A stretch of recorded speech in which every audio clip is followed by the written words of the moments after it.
अब वक्त हो गया है कुरुक्षेत्र 2024 का। मैं हूं सौरभ शर्मा। मोदी बनाम राहुल की टक्कर लगातार आप देख रहे हैं पिछले 2 रोज से। इसके अलावा 2024 की जंग कितनी जोरदार होगी ये इसकी भी झलक दिखाता है। कल प्रधानमंत्री नरेंद्र मोदी ने लोकसभा में जब अविश्वास प्रस्ताव पर चर्चा का अंत किया, जवाब दिया तो राहुल गांधी का नाम तो नहीं लिया, लेकिन हमला उन्हीं पर था और जोरदार किया। आज राहुल गांधी प्रेस कॉन्फ्रेंस करके फिर मीडिया के सामने आए। आज उन्होंने कहा कि प्रधानमंत्री नरेंद्र मोदी ने देश का अपमान किया, प्रधानमंत्री ने मणिपुर के जख्मों पर नमक छिड़का। राहुल गांधी ने मणिपुर के मामले पर कल जो प्रधानमंत्री ने भाषण दिया था वहीं से आज अपनी बात शुरू की और आरोप लगाया कि मणिपुर जल रहा है, मणिपुर को चीर दिया गया है। उन्होंने कहा कि मैंने कहा था भारत माता की हत्या की गई है, यह मैंने यूं ही नहीं कहा था, सोच समझ कर कहा था। एक तरफ मणिपुर जल रहा है, लोग बच्चे मारे जा रहे हैं और प्रधानमंत्री संसद में हंस रहे थे, जोक्स क्रैक कर रहे थे, राहुल गांधी ने कहा। लेकिन राहुल गांधी से सवाल यह पूछा जा रहा है कि वो मणिपुर को लेकर इतने संजीदा हैं, तो फिर कल प्रधानमंत्री के भाषण के वक्त वो वहां क्यों मौजूद नहीं थे? जितनी बातें आज राहुल गांधी ने कही हैं, जब पार्लियामेंट में उनको बोलने का मौका मिला था तब राहुल गांधी ने वो सारी बातें क्यों नहीं की? तब वो भारत जोड़ो यात्रा क्यों याद दिला रहे थे? कल प्रधानमंत्री के भाषण के बाद 3 बार उनके पार्टी के नेता का नाम पुकारा गया। वो चाहते तो प्रधानमंत्री से सवाल पूछ सकते थे, क्लैरिफिकेशन ले सकते थे, लेकिन उस वक्त कांग्रेस पार्टी का कोई नेता सदन में मौजूद नहीं था। क्या कल जो मौका चूक गए राहुल गांधी, आज उसी को दुरुस्त करने के लिए वो प्रेस कॉन्फ्रेंस करने के लिए सामने आए? राहुल गांधी ने आज जो कुछ कहा वो आपको हम सुनाते हैं। राहुल गांधी ने फिर कहा भारत माता की हत्या की गई है, भारत मां का नाम लेना असंसदीय नहीं है। उन्होंने कहा प्रधानमंत्री भूल चुके हैं कि प्रधानमंत्री होने का मतलब क्या होता है। मणिपुर में महीनों से आग लगी हुई है, लोग मारे जा रहे हैं, बलात्कार हो रहा है, बच्चों को मारा जा रहा है। और अगर आपने देखा होगा कल तो प्रधानमंत्री हंस हंस के बोल रहे थे, मुस्कुरा रहे थे, जोक्स क्रैक कर रहे थे, हंस रहे थे। ये उनको शोभा नहीं देता है। हिंदुस्तान का प्रधानमंत्री, अगर इस देश में हिंसा हो रही है, दर्द हो रहा है, हिंदुस्तान के प्रधानमंत्री को 2 घंटे मजाक नहीं उड़ाना चाहिए। राहुल गांधी के आज के इस बयान को प्रधानमंत्री मोदी के अटैक पर काउंटर अटैक माना जा रहा है। प्रधानमंत्री ने कल कैसे राहुल गांधी की कही बातों का चुन चुन कर जवाब दिया था, वो सुनिए। यहां सदन में मां भारती के बारे में जो कहा गया है, उसने हर भारतीय की भावना को गहरी ठेस पहुंचाई।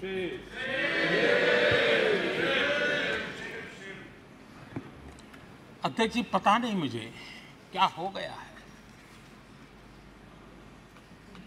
सत्ता के बिना ऐसा हाल किसी का हो जाता है। सत्ता सुख के बिना जी नहीं सकते, और क्या क्या भाषा बोल रहे हैं। आदरणीय अध्यक्ष जी, पता नहीं क्यों कुछ लोगों को भारत मां की मृत्यु की कामना करते नजर आ रहे हैं। इससे बड़ा दुर्भाग्य क्या है? ये वो लोग हैं जो कभी लोकतंत्र की हत्या की बात करते हैं, कभी संविधान की हत्या की बात करते हैं। दरअसल जो इनके मन में है वही उनके कृतित्व में सामने आ जाता है। मेहमान जुड़ चुके हैं हमारे साथ। अभय दुबे जी कांग्रेस पार्टी से हमारे साथ हैं। अभय जी, स्वागत है आपका। शहजाद पूनावाला साहब भारतीय जनता पार्टी से हमारे साथ हैं। आज जो राहुल गांधी ने प्रेस कॉन्फ्रेंस में कहा, बड़ी गंभीर विषय है, बड़ी गंभीर बातें उन्होंने कही हैं और उस पर बात होनी ही चाहिए। प्रमुख तौर पर 2 आरोप उनके आज थे। एक कि जो मणिपुर पर जवाब दिया प्रधानमंत्री ने, तो 2.25 घंटे के भाषण में 2 मिनट प्रधानमंत्री बोले और उसमें भी हंसी मजाक वो करते रहे, नारे लगवाते रहे, वो बोल रहे थे, लोग पीछे से नारेबाजी कर रहे थे। तो ये गंभीरता नहीं दिखाई दी उनको प्रधानमंत्री के भाषण में, संवेदनशीलता नहीं दिखाई दी जो मणिपुर जैसे विषय पर होनी चाहिए थी। एक, लेकिन जो उनका दूसरा आरोप है वो बहुत गंभीर है और इस पर मैं चाहूंगा अभय दुबे जी भी कुछ प्रकाश डालें कि ये बात राहुल गांधी कह रहे हैं तो इसके पीछे वजह क्या है। वो ये कहते हैं कि प्रधानमंत्री चाहें तो उनके पास इतने संसाधन हैं, इतने इंस्ट्रूमेंट्स हैं कि मणिपुर की हिंसा को तुरंत रोका जा सकता है। उन्होंने बार बार आज एक बात दोहराई, हिंदी में भी अंग्रेजी में भी, कि अगर आर्मी को स्पष्ट निर्देश दिया जाए, सेना को, तो 2 दिन के अंदर मणिपुर में शांति बहाल हो सकती है। लेकिन प्रधानमंत्री ऐसा करना नहीं चाहते। राहुल गांधी ने कहा प्रधानमंत्री चाहते हैं कि आग ना बुझे। यह बहुत गंभीर आरोप है अभय दुबे जी। मुझे लगता है ये बताना चाहिए। देश, आप कह रहे हैं देश का प्रधानमंत्री चाहते हैं कि मणिपुर जलता रहे, तो क्या हासिल हो रहा है इससे उनको? सौरभ जी, बिल्कुल आपने बहुत अच्छा किया। बेहद गंभीर चर्चा है। मैं इसमें ना कोई प्रासंगिक बात करूंगा, ना कोई राजनीति से प्रेरित बात करूंगा। हम सबके प्रधानमंत्री, हम 80 दिन तक प्रतीक्षा कर रहे थे, प्रधानमंत्री जी से गुहार लगा रहे थे कि प्रधानमंत्री जी मणिपुर को बचाइए। 80 दिन बाद प्रधानमंत्री जी बोले, और सदन में तब बोले जब हम भारी मन से अविश्वास का प्रस्ताव लाए, क्योंकि हमारे पास सरकार गिराने का संख्या बल नहीं था। हम चाहते थे मणिपुर का और देश का मनोबल को उठा दे ताकि प्रधानमंत्री जी सदन में आकर बोले। मगर दुख हुआ कि 80 मिनट तक प्रधानमंत्री जी ने एक शब्द मणिपुर के बारे में नहीं बोला। और बोला कब? जब सबने निर्णय लिया कि हम वॉकआउट करते हैं, तब प्रधानमंत्री जी को अपनी छवि की चिंता सताने लगी। और प्रधानमंत्री को लगा कि अगर अब नहीं बोला मैं, तो हो सकता है कि मेरी छवि पर आंच आ जाए। तब वे मणिपुर पर बोलना प्रारंभ किए। मुझे दुख हुआ सौरभ जी, क्या बोले प्रधानमंत्री जी? आप उनका शुरू का उद्बोधन सुनिएगा कि ये जो अविश्वास का प्रस्ताव है मेरे लिए सौभाग्य लेकर आता है।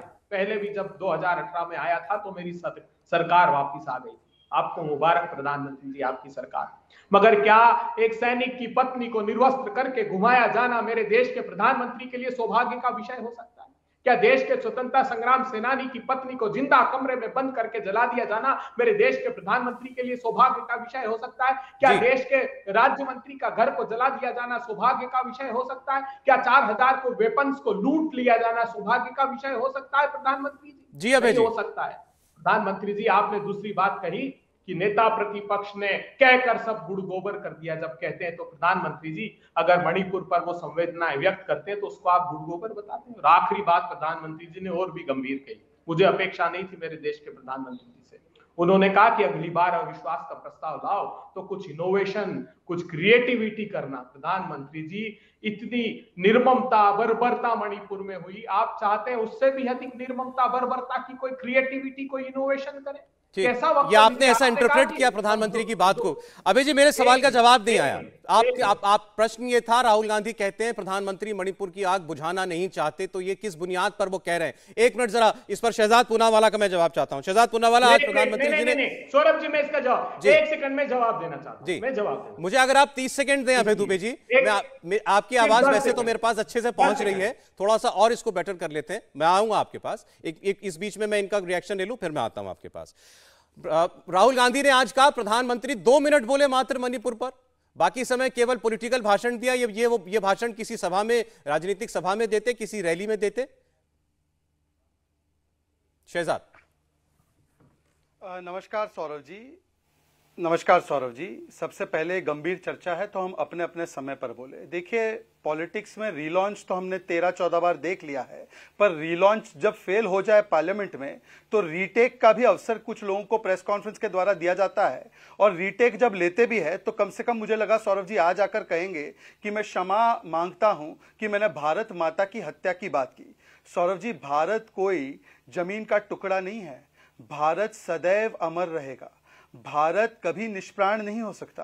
भारत चेतना है, भारत हमारे दिलों की धड़कन है। और 140 करोड़ की जनसंख्या जब तक श्वास लेती रहेगी तब तक भारत माता की जय के नारे के साथ हमारी वो धड़कनें धड़कती रहेगी। कभी भारत माता को निष्प्राण नहीं किया जा सकता। परंतु ये वही लोग हैं ना जिन्होंने भारत माँ के टुकड़े टुकड़े करने का प्रयास तो 47 से ही लगा रखा है। इसलिए 47 में भी भारत माँ के टुकड़े किए, और जो बाकी बचा कुचा था तो कचाचीवू जैसे द्वीप को भी देकर 74 में भी किया। और मैं पूछना चाहता हूं, यदि भारत माता की हत्या हुई है तो क्या 84 में जब बड़ा पेड़ गिरता है धरती हिलती है कहकर 3500 सिखों को मार दिया गया, भारत माता की हत्या थी क्या? जब भारत माता की हत्या की बात होती है तो जब दिल्ली से लेकर दिल्ली तक, मुंबई से लेकर जलगांव तक, अहमदाबाद तक ये दंगे हुए तो भारत माता की हत्या थी क्या? अब आते हैं राहुल गांधी ने जो बोला उस पर। राहुल गांधी जी, यदि आप पार्लियामेंट में रुकते, अगर आप भाग नहीं जाते, डरते नहीं तो मुझे लगता है आपको पता चलता कि प्रधानमंत्री जी ने कुल मिलाकर 42 मिनट, गृह मंत्री जी ने 40 मिनट मणिपुर पर बोला, पर राहुल गांधी जी मात्र 16 मिनट बोले। और राहुल गांधी जी, आप अगर कहते हैं जैसे अभय जी ने कहा कि हम मणिपुर को और देश को एक संदेश भेजना चाहते थे, तो ये क्या संदेश था कि मणिपुर की बात शुरू होने से पहले आप भाग गए और जो अविश्वास प्रस्ताव आप लोग लाए उसी पर वोटिंग से पहले आप लोग भाग गए। हो सकता है कि अविश्वास प्रस्ताव जो लाने वाले लोग थे वो अपने ही फ्लोर टेस्ट से घबराने लगे कि कहीं हमें 100 से कम की संख्या कहां दिख जाए, तो हो सकता है ये जो नया नया गठबंधन बनाया है ना, उसका अंतिम संस्कार यूपीए की तरफ कर देना पड़े। परंतु मैं आज 2-3 सवाल पूछना चाहता हूं। उन्होंने कहा आर्मी को भेजकर, बस आधे मिनट और लूंगा और स्पेसिफिक सवाल पूछूंगा, आर्मी को भेजकर 2 दिन में रोका जा सकता है। बड़ा गंभीर विषय है, परंतु मुझे ना हैरानी नहीं होती, राहुल गांधी बात कर रहे हैं। इनके ही खानदान के व्यक्ति ने वायुसेना से बम गिरवाए थे ना मिजोरम में 66 में, इनके ही परिवार के व्यक्तियों ने 62 में कह दिया था ना बाय बाय असम। कहां था सेना? और आज वो क्या चाह रहे हैं कि सेना को भेजा जाए अपने ही नागरिकों के खिलाफ। और अगर सेना भेजकर सारे समाधान किए जा सकते थे तो बता दीजिए अभय जी, 93 में, 97 में या 2011 में सेना क्यों नहीं भेजी? 97 में 1 साल से अधिक मणिपुर जलता रहा, एक स्टेटमेंट नहीं आया। प्रधानमंत्री का छोड़िए, गृह मंत्री का छोड़िए, एमओएस का स्टेटमेंट नहीं आया। क्यों नहीं भेज दी सेना आपने? अगर सेना ही समाधान है, समस्या क्रिएट करने वाले आज समाधान की बात करते हैं। और आखिरी बात, इन्होंने कहा हंसी मजाक प्रधानमंत्री कर रहे थे। मैं आपके पटल पर सौरभ जी एक वीडियो ला रहा हूं, ये राहुल गांधी जी जो पार्लियामेंट में क्या कहते हैं, कितना गंभीर चर्चा करते हैं, सुनिए और उनके पीछे लोग क्या कहते हैं। आप लोगों पर इतना आक्रमण नहीं करूंगा, मतलब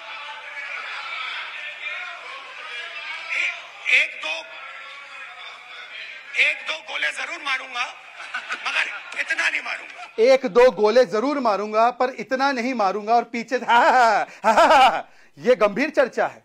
मेरे 6 साल का नेफ्यू भी सौरभ जी इस प्रकार की बचकानी और ओछी बातें सदन में नहीं करता और अपॉर्चुनिटी मिस और फ्लाइंग किस भी नहीं करता। आप कह रहे हैं राहुल गांधी से अपॉर्चुनिटी मिस हो गई पार्लियामेंट में बोलने की, वो नहीं कह पाए और परिपक्वता का प्रमाण है, तो बताइए। इसलिए आज रीटेक के लिए वो प्रेस कॉन्फ्रेंस करने के लिए आए।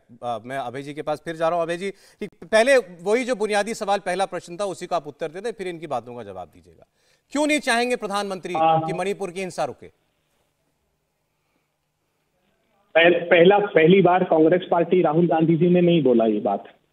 भारतीय जनता पार्टी के विधायक आए मणिपुर से और कहा कि प्रधानमंत्री जी मिलने का समय नहीं दे रहे हैं। उन्होंने गंभीर आरोप लगाया कि ये जो हिंसा है ये राज्य प्रायोजित है। इसका अर्थ समझते हैं आप? देश समझे इसका अर्थ। इसका अर्थ है कि भाजपा के विधायक कह रहे हैं कि जो हिंसा की आग मणिपुर को झोंक दिया, ये भाजपा की सरकार ने झोंक दिया है, क्योंकि वो विभाजन चाहते हैं और ये समूचे देश में विभाजन चाहते हैं। ये मणिपुर अकेला प्रांत नहीं है, ये हरियाणा हो, गुजरात हो, राजस्थान हो, मध्य प्रदेश हो, वेस्ट बंगाल हो, ये अपनी नाकामियों पर पर्दा डालने के लिए भारत मां के भाईचारे को समाप्त करना चाहते हैं। मुझे दुख हुआ, देश के प्रधानमंत्री जी कहते हैं सुरेश जी हंसो हंसो, सुरेश जी आप भी हंसो। हर बात पर ठहाके लगा रहे थे मंत्रिमंडल के लोग। मुझे इस बात का दुख हुआ। राहुल गांधी जी के हृदय में पीड़ा थी, इसलिए उन्होंने कहा कि 2 गोले मारूंगा, क्योंकि 48 घंटे वो मणिपुर के लोगों को हृदय से लगा कर आए, उनकी वेदना को जाना। उन्होंने कहा कि एक मां, उसने मुझे बताया कि मेरे बच्चे के सिर में गोली मार दी, मैं रात भर उस मेरे बेटे की लाश के साथ वो सोई रही। इसका अर्थ जानते हैं? ये कल्पना करके भी रूह कांप जाती है जो राहुल जी ने बात कही। एक महिला अपनी बात भी नहीं कह पाई, और ऐसे सैकड़ों उदाहरण मणिपुर में थे। लेकिन संवेदनाएं हमारे प्रधानमंत्री जी की नहीं जागी। 1966 का जिक्र कर रहे हैं। हम देश के प्रधानमंत्री की तरह नहीं है जो क्लीन चिट दे दे चीन के लिए कि ना वहां कोई आया है ना घुसा है। जानते हैं वहां क्या हुआ था? वहां पर पूर्वी पाकिस्तान म्यांमार के साथ मिलकर चीन ऑपरेट कर रहा था उस समय, और 3 हफ्ते हुए थे सिर्फ इंदिरा जी को प्रधानमंत्री बने, और ये लाल बहादुर शास्त्री जी के समय से ये ऑपरेशन स्टार्ट हुआ था। हमारे असम राइफल के दफ्तर पर कब्जा कर लिया था आतंकवादियों ने, वहां भारत का झंडा उतार कर अपना झंडा लगा दिया। तब देश के 2 युवा पायलट्स को इंदिरा जी ने निर्देशित किया कि भारत मां की अस्मिता की रक्षा करनी है। जानते कौन 2 पायलट है वो? एक है राजेश पायलट, एक है सुरेश कलमाडी, जो बाद में कांग्रेस पार्टी के वरिष्ठ नेता हुए। हमने भारत माँ की अस्मिता के लिए इंदिरा जी ने अपने प्राणों को आहूत कर दिया, राजीव जी ने अपने प्राणों को आहूत कर दिया। जो बलिदानी है उनके प्रति भी प्रधानमंत्री जी इतनी अशोभनीय बात आप करते हैं। अच्छा ठीक है अभी जी, आपने जैसे अभी आपने जैसे 1966 वाले प्रकरण की पूरी पृष्ठभूमि बताई, क्यों करना पड़ा था, क्यों भेजना पड़ा था वायुसेना को। गृह मंत्री ने अपने भाषण में बताया कि इस बार मणिपुर में जो हालात बने हैं उसके पीछे क्या वजह है, डिटेल में बताया। आप लोग उस वक्त वहां बैठे भी हुए थे। तो सरकार के जवाब से क्यों संतुष्ट, इस बार क्यों आप लोग संतुष्ट क्यों नहीं है? सबसे बड़ी चिंता क्या थी सौरभ जी, गृह मंत्री जी की सुना आपने? उनकी चिंता यह थी कि ये वीडियो 4 मई का कैसे रिलीज हो गया। नहीं, वो बात ठीक है, उन्होंने ये भी कहा कि मैं इस पर ज्यादा नहीं बोलूंगा, लेकिन वजह बताई उन्होंने पीछे ना, क्या हुआ, हाईकोर्ट का ऑर्डर कैसे आया, फेंसिंग नहीं है वहां पर, म्यांमार से कैसे लोग आते हैं, सब बातें बता रहे थे। अच्छा होता कि अगर गृह मंत्री के साथ साथ ये मणिपुर के भारतीय जनता पार्टी के 2 सांसदों को बोलने का मौका दे देते, वो राजफाश कर देते कि क्या हुआ है वहां पर। राहुल गांधी जी ने कम शब्दों में पूरी व्यथा बयान कर दी मणिपुर की, कि कैसे 2 समुदाय के बीच में स्थायी रूप से एक दरार पैदा कर दी भारतीय जनता पार्टी की सत्ता की भूख ने। और पहला अवसर नहीं था, पहले भी मणिपुर के मुख्यमंत्री के लिए वहां की वरिष्ठ और ईमानदार पुलिस अधिकारी ने हाईकोर्ट में एफिडेविट फाइल किया कि ये जो बड़े ड्रग माफिया है उनको छुड़ाने की। और ड्रग माफिया कौन सौरभ जी, आखिरी बात, वहां के पीएचई मंत्री का भाई, वहां के हिल काउंसिल का भारतीय जनता पार्टी का मेंबर, वो पकड़ाया था। तब प्रधानमंत्री जी की संवेदनाएं नहीं जागी। ये जानते हैं सब लोग। आप अभी भी कह रहे हैं जो वहां हो रहा है वो राज्य की नाकामी नहीं है, बल्कि राज्य की कॉम्प्लिसिटी है, ये स्टेट स्पॉन्सर्ड है। ये शहजादपुरा वाला, ये भाजपा के विधायक कह रहे हैं, भाजपा के विधायक दिल्ली आकर कह रहे हैं। ठीक है, चलाइए, आप बिठा दीजिए, इंटरव्यू करिए उनका, चलिए। देखिए अभय जी, मैं अपनी बारी का बहुत ही सहनशीलता के साथ इंतजार कर रहा हूं और एक भी शब्द आपके बीच में नहीं बोलता हूं। अभय जी ने अभी बोला कि ये हमारे विधायक कह रहे हैं कि ये राज्य प्रायोजित हिंसा है। चलिए अभय जी, तो इस पर आप बोल पड़े, क्योंकि हमारे विधायकों ने बोला। कलकत्ता हाईकोर्ट ने पोस्ट पोल वायलेंस को राज्य प्रायोजित हिंसा बोला। रूल ऑफ लॉ नहीं, लॉ ऑफ द रूलर है। अधीर रंजन तो बोल पड़े, जिनका नंबर आपने डाला नहीं था इस नो कॉन्फिडेंस मोशन में, पर राहुल गांधी कैसे नहीं बोल पड़े? और जो पंचायती राज चुनाव के समय पर 52 लोग मारे गए, हिंसा में हजारों बूथ कैप्चर हुए, उसमें भी अभी कलकत्ता हाईकोर्ट ने स्टेट इलेक्शन कमीशन और स्टेट गवर्नमेंट को कहा है कि यह हिंसा आपकी वजह से हुई है। यह तो हाईकोर्ट ने कहा, किसी एक विधायक ने नहीं कहा, आपके नेता ने नहीं कहा, हाईकोर्ट ने कहा। इस पर स्टैंड कैसे नहीं लिया? या यहां पर लोकतंत्र का जो मैं कहता हूं निर्वस्तीकरण होना, यह सेक्युलर निर्वस्तीकरण है और बाकी जगह जो है वहां पर आप बोल लेंगे।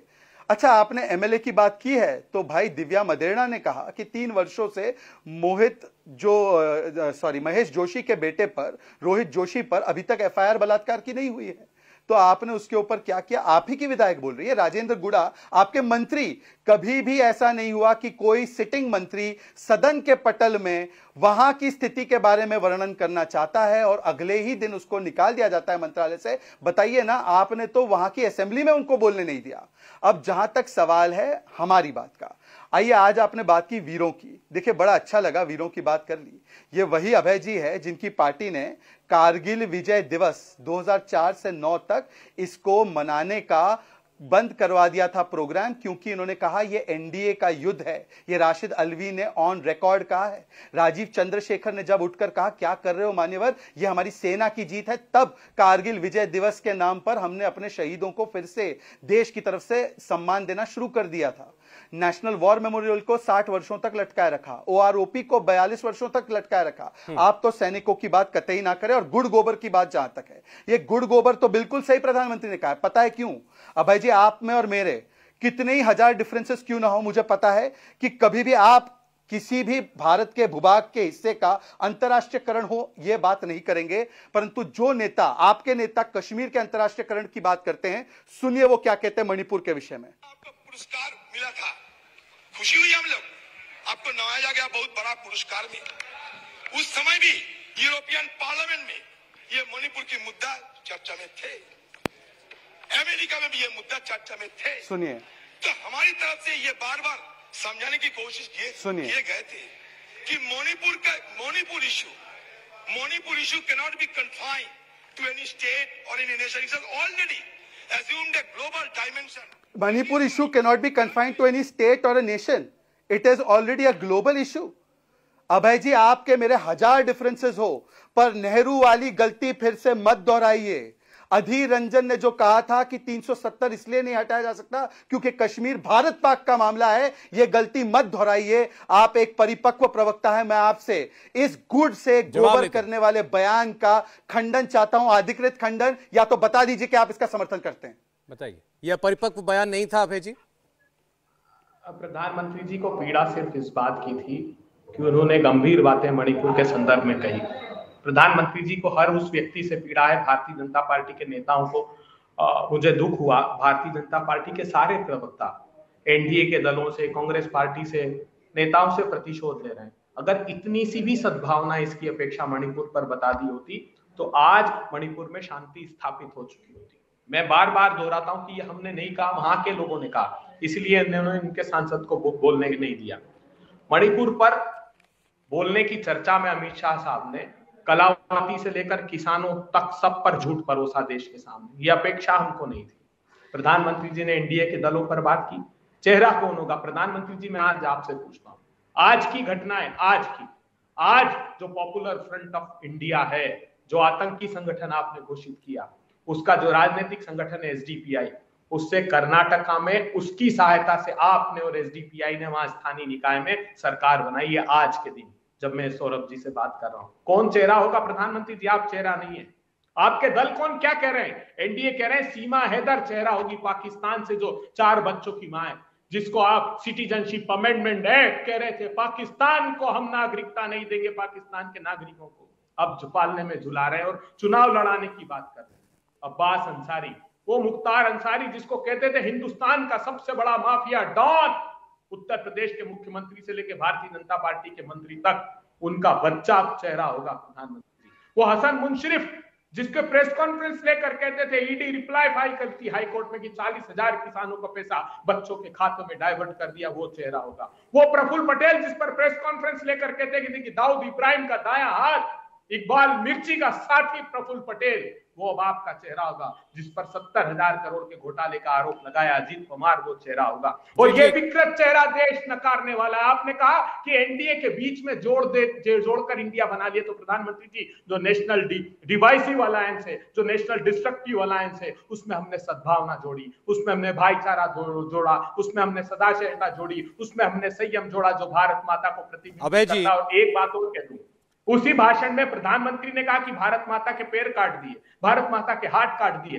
अभी इन्होंने कहा खुद इनके हमारे शो में सुन लीजिएगा, तब इनको आपत्ति नहीं है। लेकिन राहुल गांधी जी अगर सच बयान कर दे, हृदय की वेदना व्यक्त कर दे, तो प्रतिशोध की आग में जलते और झूठ परोसा जाता है। अच्छा, चलिए ठीक, ये दुख की बात है। अबे जी, मुझे एक ब्रेक के लिए रुकना पड़ रहा है। ये सारी बातें जो आप आज कह रहे हैं, ये सब कल पार्लियामेंट में जब प्रधानमंत्री का भाषण खत्म हुआ, उसके बाद नाम पुकारा गया गौरव गोगोई का, जिन्होंने अविश्वास प्रस्ताव का नोटिस दिया था।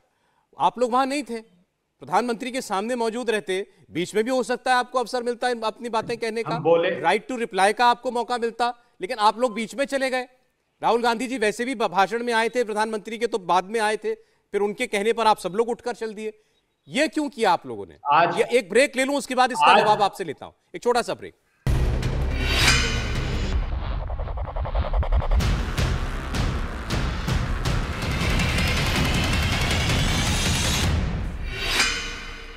स्वागत है, आप देख रहे हैं कुरुक्षेत्र। शहजाद पूनावाला हमारे साथ हैं, अभय दुबे जी हमारे साथ हैं। शहजाद, कुछ शुरुआत करना चाहते हैं, कुछ पॉइंट कहना चाहते हैं, कीजिए। फिर एक सवाल अभय दुबे साहब से, बोलिए शहजाद। हाँ, देखिए अभय जी, वैसे मुझे उनसे बड़ा लगाव है, परंतु अब उन्होंने जो बात उठाई है उस पर उनको एक्सपोज करना ही पड़ेगा। अभी उन्होंने मुख्तार अंसारी के बेटे की बात की, जो विधायक है राजभर जी की पार्टी से, परंतु उनको ये भी ज्ञान होना चाहिए कि मुख्तार अंसारी के बेटे ने जाकर अखिलेश यादव, जो इनके अलायंस पार्टनर है, उनसे जाकर डील कर दी है। ये हाल ही की तस्वीर है, पटका पहने हुए भी तस्वीर है, समाजवादी पार्टी का बैनर पोस्टर लगाते हैं वो। अब बता दीजिए कि समाजवादी पार्टी को कब निकालेंगे अपने अलायंस से? आप ही ने यह पैमाना सेट किया, मैंने तो नहीं किया। अभय जी, माफी चाहता हूं मैं आपसे छोटा, आपने मजबूर किया आपको एक्सपोज करने के लिए। अब मुझे चाहिए, क्योंकि ये वही समाजवादी पार्टी है जिसके नेता अबू आजमी महाराष्ट्र की विधानसभा में वो खड़ा होकर कहता है कि मैं वंदे मातरम नहीं कहूंगा। ये वही पार्टी है, शफीकुर रहमान बर्क वाली पार्टी, जो कहती है कि हम वंदे मातरम के खिलाफ है। ये वही पार्टी है जो कहती है 4-4 शादी करने नहीं मिलेगी अगर यूसीसी आ जाएगा, जो यूसीसी को संविधान में बाबा साहब आंबेडकर ने डाला था और जिन्होंने अपने मैनिफेस्टो में छाप कर डाला था कि आतंकवादी मुसलमान होगा तो छुड़वाएंगे। हाई कोर्ट ने रोका और कहा कल की पद्मश्री दे दोगे इनको, आतंकियों को छोड़ोगे आप। तो ये इनका चरित्र है और इन्होंने सिमी और पीएफआई दोनों को मासूम बच्चे कहे थे। इसलिए अभय जी आपने ये मुद्दा छेड़ा तो आप ही इसका जवाब दीजिए कि कब लात मार के इनको अलायंस से निकालेंगे। खैर आपसे क्या पूछना, आईयूएमएल के लोग हिंदुओं को मारने की नारे देते हैं तब आपको भारत माता के ऊपर चोट नहीं दिखती। और हां मैंने कहा भारत माता के आपने टुकड़े किए हैं, पर आपके तमाम टुकड़ों करने के बाद, तमाम गुलामी की बेड़ियां भारत माता पर हजारों वर्ष तक लगाने के बाद पहले वो आक्रांता मुगल आए और उसके बाद अंग्रेज आए और उनकी लेगेसी को आपने आगे बढ़ाया, तब भी भारत माता सदैव जीवित है, थी और रहेगी। राहुल गांधी ने तो आज भी पूछा भारत माता कहना असंसदीय कैसे है। माता के जितने टुकड़े कर दो आप, परंतु भारत माता हमेशा जीवित रहेगी। परंतु मेरी एक बात, राहुल गांधी 2 दिन से पूछ रहे हैं, मैंने भारत माता कहा था, आज ये असंसदीय कैसे हो गया? हाँ, पहले तो सौरभ जी मैं शुभकामनाएं देना चाहता हूं अभय जी को कि जो लोग पहले भारत माता से इतना कतराते थे कि इनके नेता बीडी कल्ला राजस्थान में बोलते थे भारत माता की जय नहीं सोनिया माता की जय बोलना है, आज कम से कम भारत माता को स्वीकारा मोदी जी की वजह से। और भारत माता की हत्या का नारा जो है या जो ये वाक्य है, इसको असंसदीय प्रहलाद जोशी ने नहीं घोषित किया है। एक वर्ड्स ऑफ एक्सपंज्ड वर्ड्स लिस्ट आती है, वो लिस्ट कैसे कंपाइल होती है, हर राज्य में जो असेंबली में अलग अलग वर्ड्स वहां के जो पीठासीन अधिकारी उसको तय करते हैं, उसके आधार पर एक लिस्ट कंपाइल होती है, उसी के आधार पर ये वाक्य जो है असंसदीय माना गया है, तो इस वाक्य को हटा दिया गया है। अगर इनकी भावना भारत माता की हत्या देखने वाली नहीं होती तो बताइए ना कि इन्होंने जो हाशिमपुरा से लेकर दिल्ली तक, भागलपुर से लेकर मुंबई तक, जलगांव से लेकर अहमदाबाद, अबे दुबे साहब आप बताइए कल क्यों सब जगह आपकी पार्टी ने वॉकआउट क्यों किया, राहुल गांधी ने वॉकआउट क्यों किया कल? हाँ, दोनों बातों पर मैं जवाब दूंगा, लेकिन पहले भारत माता के प्रति मैं अपने आदर का भाव प्रकट करता हूँ।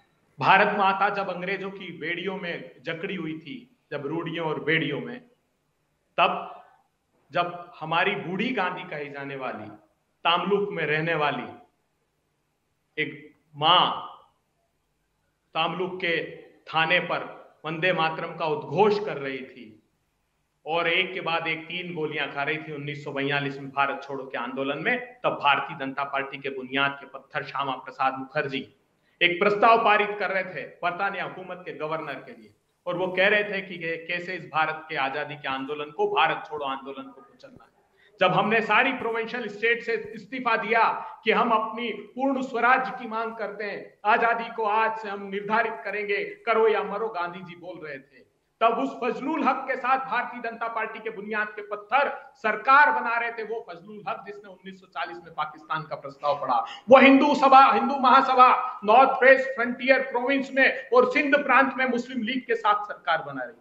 वही मुस्लिम लीग के साथ सिर्फ सरकार नहीं बनाई, 2012 में भी नागपुर में फडणवीस साहब की प्रेस कॉन्फ्रेंस सुनिएगा, स्थानीय निकाय में मुस्लिम लीग के साथ सरकार बनाई, और वही पढ़ा रहे आतंकवाद का, वही दिखा रहे आतंकवाद का भूत जिन्होंने छोड़ा अजहर मसूद, सैफुल्लाह फारूक जो कश्मीरी पंडितों का हत्यारा है, 10 साल जेल काट के आया, अजहर मसूद का शिष्य रहा, पाकिस्तान में ट्रेनिंग ली, उसको अमित शाह साहब ने स्थानीय निकाय का कश्मीर से टिकट दिया। वो तालिब हुसैन अमित शाह साहब का मंच साझा करता है जो पाकिस्तान से हथियार सप्लाई करता है। वो तारिक अहमद भी विधानसभा का चुनाव लड़ाया जाता है भारतीय जनता पार्टी के द्वारा। अब आपका जो प्रश्न है वो आपने मुझसे प्रश्न ये किया है कि क्यों हम छोड़कर गए।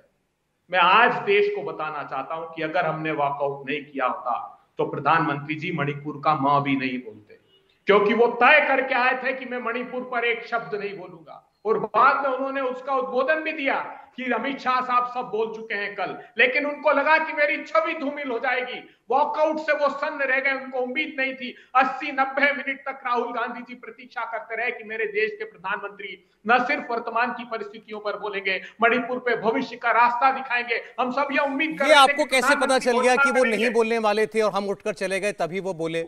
प्रधानमंत्री को जितना बोलना था उतना बोलते वो, आप लोग वहां बैठते। अच्छा, आपके उनके भाषण खत्म होने तक अगर मणिपुर की बात वो नहीं करते तो आपके पास तो और बड़ा मुद्दा होता कि हमने 2 घंटा बैठ के सुना प्रधानमंत्री ने मणिपुर पर बात नहीं की। सौरभ जी, हृदय देश ने क्या, हमारी अबे वेदनाओं जी, देश ने देखा क्या कि जब मणिपुर की बात हुई तो कांग्रेस पार्टी वहां नहीं थी? नहीं, गलत बोल रहे हैं आप। हम जब उठ के गए, देखिए हमारी वेदना और पीड़ा को समझने की कोशिश की दीजिए। देश की लच्छेदार भाषणों में उपहास उड़ा रहे हैं प्रधानमंत्री जी, कह रहे हैं सुरेश जी हंसिए, ठहाके लगा लगा के मंत्रिमंडल हंस रहा है। वहां मणिपुर की वेदना पर, निर्वस्त्र घुमाई जाने वाली महिलाओं पर, वहां के शत विक्षत होते हुए नागरिकों पर हंस रहे हैं। अगर अबे जी, ये तो कहना हमारे ठीक नहीं है लिए कि मणिपुर की बातों पर वहां मजाक उड़ाया जा रहा था। ये मैं आपके लिए भी कह रहा हूं, किसी और दलों के लिए भी। मुझे नहीं लगता कि वहां कोई भी इतना असंवेदनशील व्यक्ति था। अविश्वास प्रस्ताव लाया गया, तमाम मुद्दों पर बात हो रही थी, उसमें मणिपुर एक मुद्दा था। देखिए, हमने जो मोशन मूव किया था वो मणिपुर था।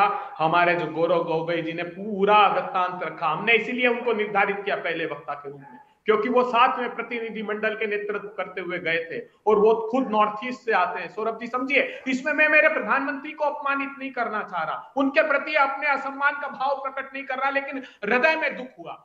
हम कल सच में उम्मीद लगाकर बैठे थे कि वो कम से कम आप प्रधानमंत्री जी कह देंगे कि चलिए ये तारीख निर्धारित करते हैं। वहां की राज्यपाल ने कहा, आप कल्पना कीजिए, राज्यपाल ने कहा कि नहीं, आप सत्ता पक्ष के लोगों को भी लेकर आइए, सब लोग एकजुट हो जाइए। और आज भी आग्रह करता हूं प्रधानमंत्री जी, ये भुला दीजिए दुर्भावना, इंडिया के दल, अब एनडीए, सब कोई अलग अलग नहीं है। अगर देश की बात है, देश का प्रश्न है, तो हम सब आपके पीछे खड़े हैं। आइए चलिए, राहुल गांधी जी भी साथ जाएंगे, हम सब मिलकर। अच्छा चलिए ठीक है। प्रधानमंत्री तो लेकिन कल भी कहा कि गृह मंत्री के ऑफर को आपको स्वीकार करना चाहिए था। लंबी बात होती, आपको भी और बात कहने का मौका मिलता मणिपुर के मुद्दे पर। आपने कहा प्रधानमंत्री नहीं बोलने वाले थे मणिपुर पर, लेकिन जब हम उठ करके गए उनके पास कोई चारा नहीं रह गया, उनको बोलना पड़ा मजबूरी में। शहजाद पूनम, देश के गृह मंत्री ने 50 दिन बाद, जी मुझे लगता है कि समय का अपॉर्चनमेंट ठीक से होना चाहिए। ओके, अभय जी एक मिनट, ठीक बोलिए। Saurabh ji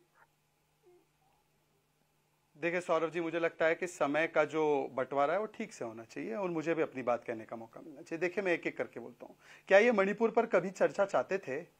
all party meeting में जब तय हुआ, बीएससी में जब तय हुआ, तब ऑल पार्टी मीटिंग में तो वीडियो भी नहीं आया था। अगर ये चाहते तो रूल को मुद्दा क्यों बनाते? अच्छा, बनाया तो बनाया। सौरभ जी, आपको याद होगा इन्होंने क्या मांग रखी थी? मणिपुर पर प्रधानमंत्री बोले अन्यथा संसद की कार्रवाई नहीं चलेगी, ये इनका स्टैंड था। ठीक है, चलिए, प्रिंसिपल स्टैंड था। ये principle stand Delhi services bill पर कैसे चेंज हो गया?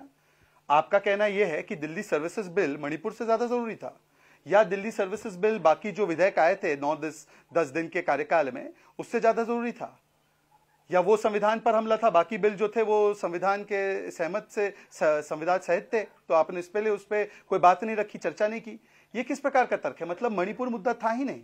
मणिपुर मुद्दा होता तो कल प्रधानमंत्री की पूरी बात सुनकर एक राइट टू रिस्पॉन्स होता है जो नो कॉन्फिडेंस मोशन को मूव करता है, उसमें 15-20 मिनट बोलने का अवसर होता है, और आप वहीं पर खड़े खड़े सदन के पटल पर प्रधानमंत्री को बता देते, पर प्रधानमंत्री की बातों का जवाब नहीं था। जैसे कि देखिए, एक और सेल्फ गोल अभय जी ने कर दिया। अभय जी ने अभी वंदे मातरम का जिक्र किया। अरे, वंदे मातरम के भी टुकड़े आप ही ने किए। अभय जी, पूरा वंदे मातरम को एक स्टैंजा में मात्र समाप्त करके बोलना, क्योंकि ये वोट बैंक को पसंद नहीं आएगा, ये भी आप ही के काले कारनामों से एक कारनामा है। अच्छा बताइए, अभी आपने आजादी की लड़ाई की बात की, मुझे बताइए, दादा नायक, अन्नाजी सिरास, बालाजी रायपुरकर जो अंग्रेजों की गोली से मारे गए थे, चिमुर अष्टी सत्याग्रह, ये सारी चीजें क्विट इंडिया मूवमेंट के समय हो रही थी। जिस हेडगेवार जी के बारे में आप बात कर रहे हैं ना, 1930 में उन्होंने सारी शाखाओं को बोल दिया था कि देखिए, कांग्रेस पार्टी ने रेजोल्यूशन में पूर्ण स्वराज की मांग की है, आज से हम पूर्ण स्वराज की मांग अपनी तरफ से भी करेंगे, ये उन्होंने मांग रखी थी। आप क्या कहते हैं? मोतीलाल नेहरू जी आए थे जब हेडगेवार जी को सेडिशन की सजा हुई थी और वो छूट के जब बाहर निकल कर आए थे तो मोतीलाल नेहरू जी ने स्वागत किया था। क्या मोतीलाल नेहरू जी गलत थे? और श्यामा प्रसाद मुखर्जी को तो जवाहरलाल नेहरू ने फर्स्ट कैबिनेट में रखा था। अगर वो इतने विदेश के बड़े गद्दार थे तो क्यों रखा था? उन्होंने मुस्लिम लीग के साथ नहीं बनाई थी सरकार, उन्होंने कृषक प्रजा पार्टी के साथ सरकार बनाई थी। परंतु आपको झूठ बोलना है, और झूठ ऐसे बोलना है कि जवाब नहीं देना, पर बाकी छोड़ दीजिए। भाजपा का तो जवाब आप देंगे नहीं। मैंने 3-4 सवाल पूछे, एक सवाल केवल पूछूंगा। अभय जी, मैंने आपको बीच में नहीं टोका, मैं एक आखिरी पंक्ति बोल रहा हूं, उसके बाद समाप्त करूंगा। आखिरी पंक्ति बोलूंगा, उसके बाद समाप्त करूंगा।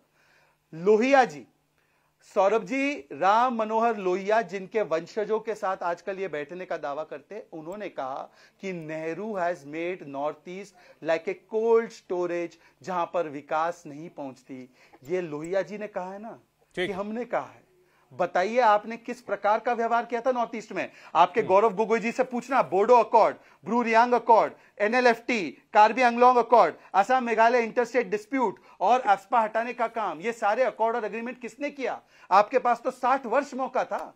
आज वहां पर 90% इंसर्जेंसी, 70% से ज्यादा सिविलियन डेथ्स क्यों रिड्यूस हुए? आपके चलिए, अच्छा ठीक है, जवाब लेते हैं। वहां पर आज 1 लाख करोड़ के रोड प्रोजेक्ट क्यों बन रहे हैं? आज वहां पर 9 से 17 एयरपोर्ट कैसे हो गए? बताइए ना। अभय जी, प्रधानमंत्री ने ये कहा था और गृहमंत्री ने भी ये कहा था कि हमारी वहां सरकार 6 साल से ज्यादा चली, एक दिन हमको कर्फ्यू नहीं लगाना पड़ा। और इससे पहले वो दौर आप याद कीजिए जब यहां पर उग्रवादी दल तय करते थे किस दिन काम होगा, किस दिन छुट्टी होगी। उनको अब वहां जो प्राइवेट कंपनियों में नौकरियां करते हैं अपनी तनख्वाह का हिस्सा देना पड़ता था। थानों के अंदर, सरकारी दफ्तरों में गांधी जी की फोटो नहीं लगाई जा सकती थी। नेताजी बोस की प्रतिमा तोड़ दी जाती थी। ये हालात तो नहीं थे पिछले 6 वर्ष में। आज तक देश, आजाद भारत के इतिहास में किसी प्रधानमंत्री ने अपनी नाकामी को छुपाने के लिए इतिहास से प्रतिशोध नहीं लिया। प्रधानमंत्री जी, ये सारे तर्कों से आज की हिंसा और आपकी सरकार की नाकामी पर पर्दा डाला जा सकता है क्या? हम तो कह रहे हैं पहले दिन से, आइए सामूहिकता से कि हम सब साथ काम करते हैं। मैंने अपने जीवन में कभी झूठ नहीं बोला, सार्वजनिक जीवन में।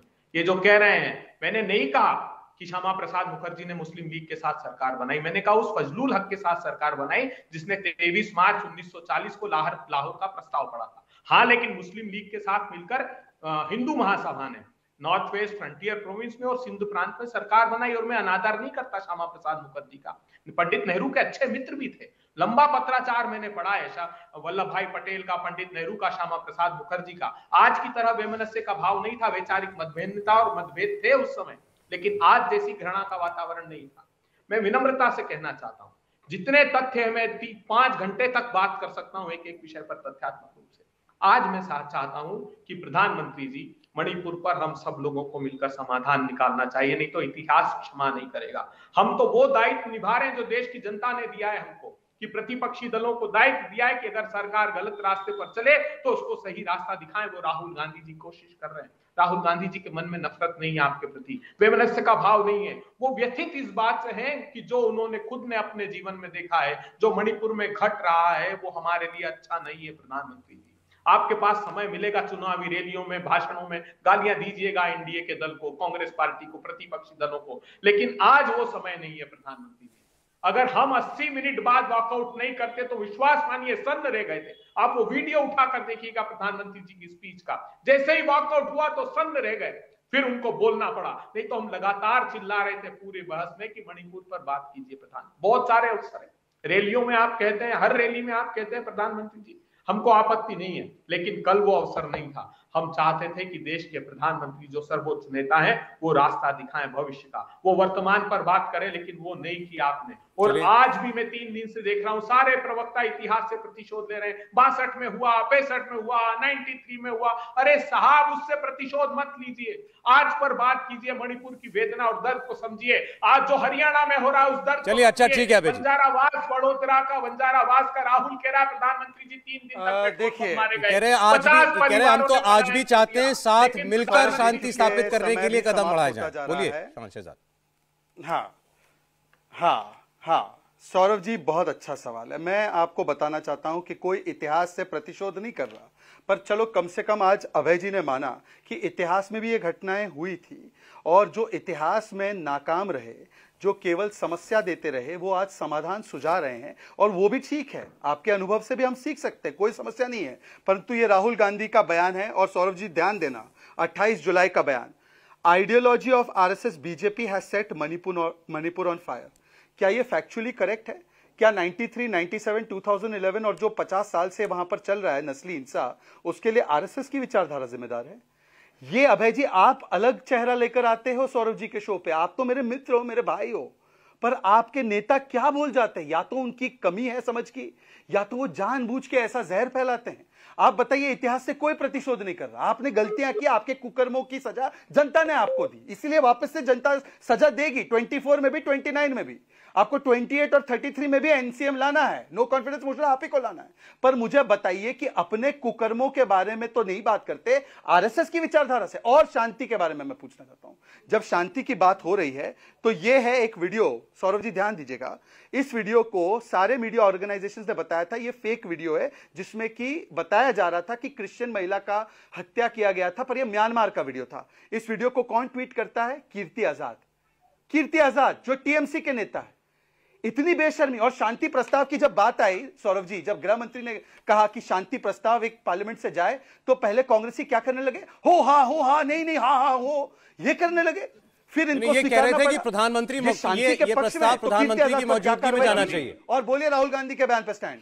ये बात मैं भी करना चाह रहा था कि गृह मंत्री की ने जब कहा कि यहां से शांति का प्रस्ताव जाए मणिपुर के लिए, उस वक्त ऑपोजिशन बेंचेस से क्यों सहमति तुरंत नहीं हुई? बाद में हालांकि मेरे ख्याल से वो प्रस्ताव चला गया था। अभय जी, देखिए, हम उस सारे प्रस्ताव पर सहमत है जो मणिपुर में शांति स्थापित कर सकता है। हम सरकार के साथ कल भी, आज भी और कल भी खड़े रहेंगे। ये देश हम सब लोगों का है। मुझे दुख हुआ किस प्रकार राहुल गांधी की छवि को खराब करने के लिए देश के गृह मंत्री झूठ बोलते रहे। कलावती का दर्द, अगर कलावती जैसी मदद जो राहुल गांधी जी ने चुपचाप की, कभी उसका हल्ला नहीं मचाया, क्योंकि वो नहीं चाहते व्यक्तिगत जीवन में, वो नहीं चाहते जिनकी मदद करें उनकी बात जाहिर करें। ये 9 साल तक उसका राग अलापते रहते। वो कलावती सामने आई देश के सामने कल, उन्होंने कहा कि पूरी पहले दिन से आज तक राहुल गांधी ने मेरी मदद की, मुझे मोदी सरकार से पैसे की मदद नहीं मिली। क्यों गृह मंत्री जी? छवि खराब करने के लिए इतना निचला स्तर, और वो भी जब मणिपुर की चर्चा हो। गृह मंत्री जी, आपसे अपेक्षा नहीं थी ना। प्रधानमंत्री जी कश्मीर में पंडितों की हत्या हुई, इन्होंने कल भी आरोप लगाया इनकी मंत्री महोदया ने, स्मृति ईरानी जी ने।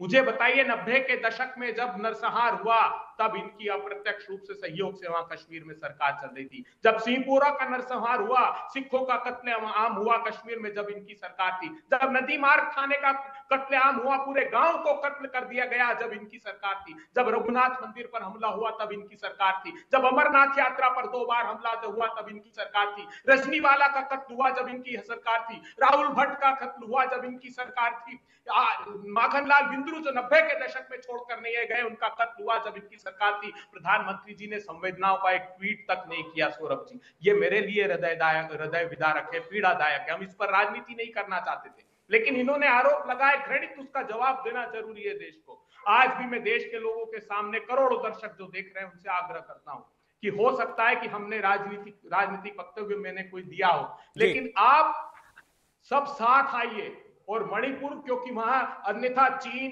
अपनी घुसपैठ प्रारंभ अप्रत्यक्ष। तो क्या करना चाहिए? अच्छा चलिए, समय भी कम रह गया है, मुझे बताइए क्या करना चाहिए? संसद में तो एक स्वर में बात नहीं कर पाए आप सब लोग मिलकर के। अब तो संसद का सत्र भी चला गया, अब क्या करना चाहिए? सबसे पहला जो सुझाव वहां की राज्यपाल महोदया ने दिया कि सब लोग साथ मिलकर आइए ताकि ये मैसेज जाए। जो बंटवारे का मैसेज भारतीय जनता पार्टी ने वहां डाल दिया है, जो विभाजित कर दिया है, उसको सबसे पहले एक करने की आवश्यकता है। उसके बाद 164 के बयान, उसके बाद 106,000 एफआईआर हुई है जिसमें 0 एफआईआर है। 164 के चलिए, पहली बार आपने कहा, पहली बात कि अब भी सारे दलों को मिलकर एक वहां पर जाना चाहिए, मणिपुर के लोगों से जाकर बात करनी चाहिए। शहजाद, और प्रधानमंत्री जी नेतृत्व करें उसका, चले हम सब साथ चले। चलिए ठीक है, शहजाद पुनः। देखिए आज भी कितना विरोधाभास है अभय जी की बातों में। अभी वो कह रहे हैं कि सभी लोगों को मिलकर एक डेलीगेशन बनाना चाहिए, और राहुल गांधी जी ने क्या बात की अभी अपने प्रेस कॉन्फ्रेंस में? वो वहां पर 2 समुदायों के बीच आग लगा रहे थे आज प्रेस कॉन्फ्रेंस में, ऐसे शब्दों का और ऐसे कम्युनिटीज का नाम लेकर कि मैं इसको लेकर जाऊंगा तो वो गोली मारेंगे और उसको लेकर जाऊंगा तो वो गोली मारेंगे। क्या ये सही बयान था आज का? मैंने एक स्पेसिफिक सवाल मणिपुर पर पूछा कि आरएसएस बीजेपी की विचारधारा जिम्मेदार है, उस पर अभय जी ने एक जवाब नहीं दिया। मैंने अभय जी को 1993, 97 का पूछा, कोई जवाब नहीं आया। अभय जी, मैंने आपके बीच में नहीं बोला। अभय जी, मैंने आपके बीच में नहीं बोला। आपके कंठ पर मां सरस्वती विराजमान है, पर उसका मतलब यह नहीं कि आप मां सरस्वती का दर्शन मेरे बोलते समय दीजिए। प्लीज आप मुझे बोलने दीजिए। मैं केवल इतना कह रहा हूं, अभय जी अच्छा लगा मुझे आज कश्मीरी पंडितों का बोला आपने, जो 80 से 90 के दशक में कश्मीरी पंडितों को वहां से भगाने में और मरवाने में जो आपने भूमिका अदा की है, उसको तो आप लोगों ने बेशर्मी से कभी इस्लामिक जिहाद भी नहीं कहा, हिंदू टेरर तो रोज कहते हैं। गिरिजा टिक्कू के केस को कभी राहुल गांधी ने या उसके परिवार ने उठाया है क्या?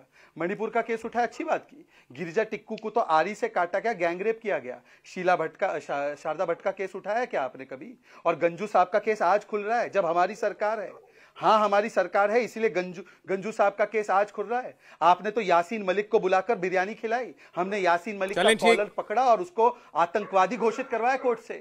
यही अंतर आप में और हम में है। ठीक, अभी जी नहीं आ पाऊंगा, समय मेरे पास इतना ही था, लेकिन धन्यवाद अभय दुबे जी, शहजाद पूनावाला जी, आप जुड़े आज हमारे साथ कुरुक्षेत्र में।